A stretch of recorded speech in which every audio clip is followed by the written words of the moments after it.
అని ఏడుస్తూ పడుకున్నాడు.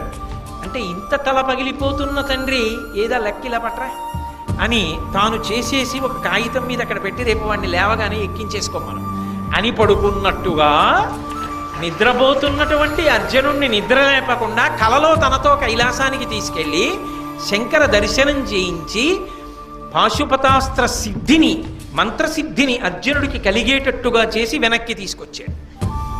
అవతల దారుకుడితో రహస్యంగా రథాన్ని సిద్ధం చేయించాడు. మరునాడు తెల్లవారింది. ధర్మనాథు గారిని స్తోత్రములతో నిద్రలేపారు, స్నానం చేశాడు, యుద్ధానికి సిద్ధపడ్డాడు. కృష్ణార్జునుడు సిద్ధపడ్డారు. ధర్మరాజు గారికి నమస్కారం చేసి బయలుదేరుతాడు. అందుకని ధర్మరాజు గారికి నమస్కారం చేయడానికి వెళ్ళారు. వెళ్ళి మాట్లాడిన తర్వాత తప్పకుండా నీకు విజయం కలగాలని ధర్మరాజు గారు ఆశీర్వచనం చేశాడు.